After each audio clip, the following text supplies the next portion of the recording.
আমি সংক্ষিপ্ত বক্তব্য রাখবো। ফিলোসফিক্যাল কিছু কথা বলবো। আমি জানি বাংলাদেশের আমরা অনেক কিছুই বলি, বাট ফিলোসফিক্যাল যেগুলি সমস্যা আছে সেগুলোর বিষয়ে আসলে আমাদের জানা কম। যেমন ফর এক্সাম্পল, কথার কথা আমরা ইনসাফ চাই। ফর এক্সাম্পল, আমি চাই না ইনসাফ। আমি একদম প্রকাশ্যে বলেছি ইনসাফ চাই না। কেন?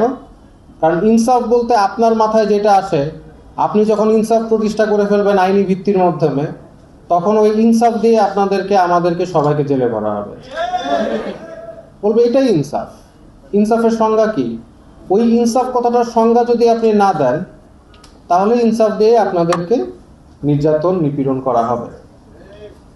তো যাই হোক, সেটা অন্য আলোচনার বিষয়। আজকে আমি যে বিষয়ে কথা বলবো সংক্ষিপ্তভাবে সেটা দিয়ে শুরু করছি। সেটা হচ্ছে, আমি দর্শন বিষয়ে পড়াশোনা করেছি এবং আপনাদের অনেকে আছেন যাদের কোনো কেউ আত্মীয় স্বজন আছে অসুস্থ, বিভিন্ন চিকিৎসার প্রয়োজন। আমি কি আপনাদের কারো চিকিৎসা করতে পারবো? পারবো না। কেন পারবো না? আমি তো দার্শনিক, আমি তো ডাক্তার না। আমি তো ডাক্তার বিষয়ে পড়াশোনা করি না, তো আমি পারবো না।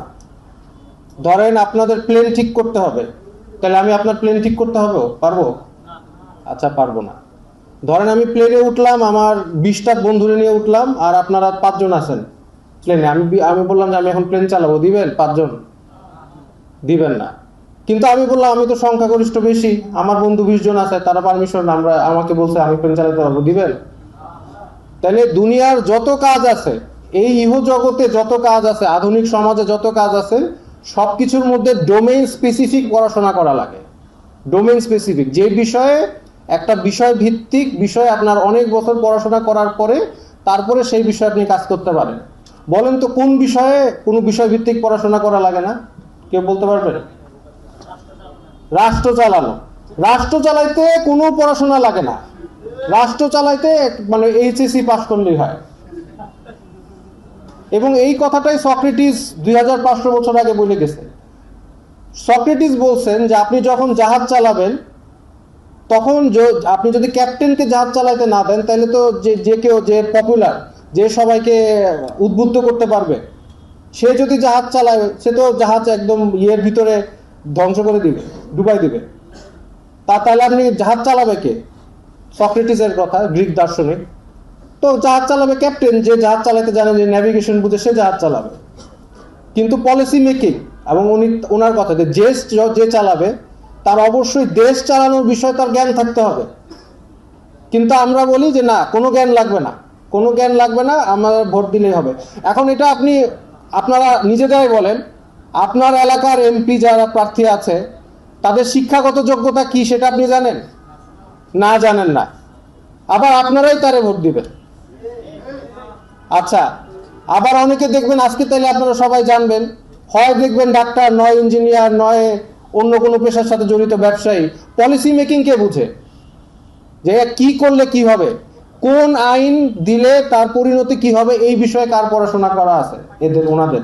আমি তো আপনাদের রেসপেক্ট করে বলছি, হয়তো বা অনেকের আছে, বাট সিস্টেমটা কি? যে পড়াশোনা লাগবে না। রাষ্ট্র যেটা সবচেয়ে গুরুত্বপূর্ণ, যেই রাষ্ট্রের জন্য, মানে রাষ্ট্র গঠনের জন্য বা রাষ্ট্র পরিচালনার জন্য আমার কি করলে কি হবে, কি কোন আইন। আচ্ছা, আমরা যখন এমপি প্রার্থী, তারা কি করবেন? তারা আইন পাস করবেন। কিন্তু আমরা ভালো মানুষ দেখি, একটা ভালো মানুষ হইতেই পারে, অনেক অমানবিক মানুষ হতে পারে, অনেক ভালো মানুষ হতে পারে, কিন্তু সে তো পলিসি মেকিং বুঝবে না। কি আইন করলে কি পরিণত হবে সেটার উপরে তার পড়াশোনা নাই। তো এই জন্যই আমি মনে করি আমাদের, এবং এটা শুধু ওই আগের 2500 বছর আগের দার্শনিক না, আধুনিক সময় আমেরিকান দার্শনিক, খুব সম্ভবত জাস্টিন বেরেট, ওরাও বলছে যে আমেরিকায় যারা ভোট দেয়, তারা তাদের এলাকার মানুষই 70% জানে না যে কাকে ভোট দিবে। তারা হচ্ছে যেই দল তাদের পছন্দ লাগে তাকেই ভোট দেয়। মানুষ কে পলিসি মেকিং বুঝে না, এগুলো কেউ তারা দেখে না। আমেরিকানদের কথা বলছেন উনি, তারা ওনার বইয়ে। তো এটা সব জায়গায় আছে, বাট আলটিমেটলি আমাদের আসলে এখান থেকে বের হয়ে আসতে হবে। এটা নিয়ে আমরা একটু চিন্তা করব। আমি এই জন্যই এটা দিয়ে সমাধানে যাচ্ছি না। কিন্তু এতটুকু আমরা চেষ্টা করি যে পলিসি মেকিং বুঝে তারাই যাতে মানে রাষ্ট্র চালাতে পারে। আর বললাম তো, সব বিষয়ে পড়াশোনা লাগে, রাষ্ট্র চালাইতে ইন্টার পাস হইলেই হবে। বাত ব্যথা, প্যারালাইসিস কিংবা আর্থ্রাইটিস, আধুনিক ফিজিওথেরাপি ও পুনর্বাসন চিকিৎসায় নির্ভরযোগ্য নাম ডিপিআরসি। ধরেন আমি নির্বাচন করতে চাই, আমি পলিসি মেকিং ভালো বুঝি, আমি কিভাবে করব বাংলাদেশে নির্বাচন করতে হলে আমার টাকা লাগবে। এখন আমার কাছে টাকা নাই, তাহলে আমি কি করতে হবে? আমার আমার যারা ব্যবসায়ী আছে তাদের থেকে টাকা নিতে হবে। আমি নাহলে চলবো কেন? ধরেন আমি ইলেকশন করব, আমি চলবো কিভাবে? আমি ইলেকশন করলে আমার সময় দিতে হবে। আমি চাকরি করে ইলেকশন করতে পারবো? আমার একটা ডাক্তার কি ইঞ্জিনিয়ারিং করতে পারবে, আবার ডাক্তারিও করবে, দুটোই করবে? একটা রাজনীতিবিদ কি সে পলিটিক্সও করবে, সাথে ইয়েও করবে, অন্য কাজও করবে? তো তাইলে তারা টাকা কোথা থেকে পায়, তারা চলে কিভাবে, এবং তারা নির্বাচন করে কি করে? ব্যবসায়ীদের কাছে যায়, ব্যবসায়ীদের কাছে যেয়ে বলে যে ভাই টাকা দেন, আপনার যা যা লাগবে পরে আমি দেখতেছি বিষয়টা। এইটাই সিস্টেমের বিষয়। তো যার ফলে যেটা হচ্ছে যে যারা নির্বাচন করতে চায় তারা বাধ্য হয়ে যায় যে কারো থেকে টাকা নেবে, এবং যাদের থেকে টাকা নেয় তাদের থেকে কেনা হয়ে যায়। এটা শুধু বাংলাদেশের প্রেক্ষাপট নয়, আমেরিকায় আপনারা জানেন যে ইসরায়েল পুরা আমেরিকার যে কংগ্রেস সবগুলোকে কিনছে, এবং এটা লিখিত যে কোটি কোটি টাকা দিয়ে কিনে ফেলছে। সো এটাও বাংলাদেশে হয়, বাংলাদেশে ব্যবসায়ী যাদের অনেক টাকা আছে তারা এমপি প্রার্থীদেরকে কিনে ফেলে। আর এছাড়া অল্টারনেটিভ যদি বলেন যে ভাই তাহলে এটা কিভাবে হলো, তাহলে আমরা কি করবো, তো বলেন আমরা কি করবো? কারণ আমি ইলেকশন করবো, আমি টাকা কোথা থেকে পাবো বলেন, সলিউশন দেন। তারা ওই যে আইনি, তারা কি আইনি মারপ্যাচ করতে পারে? এটা আইনি অবশ্যই তাদের মারপ্যাচ করে নিছে। তারা তো এত বোকা না যে আইনি যে মারপ্যাচ আছে সেটার বাইরে যে করতেছে, তারা সিস্টেম করছে। এটাই সিস্টেম। এখন এটা পরিবর্তন আপনার করার অল্টারনেটিভ দিতে হবে। আর যদি না দেন তাহলে এর অল্টারনেটিভ হবে কি হবে? তাহলে এটা পদ্ধতিগত প্রতারণা। এটা মানে আপনি ব্যক্তিকে তাইলে বাংলাদেশে কেউ রাজনীতি করতে পারবে না। তাহলে তাইলে বাদ দেন, তাহলে রাষ্ট্র এটা বাদ দেন পদ্ধতি। হয়েছে। আর কারো প্রশ্ন থাকলে বলেন। প্রথম কথা হচ্ছে গণতন্ত্র হালাল কি হারাম সেটা আমার বিষয় না, মানে এটা আমার এক্সপার্টিজের মধ্যে পড়ে না, সেটা আমি বলতে পারবো না।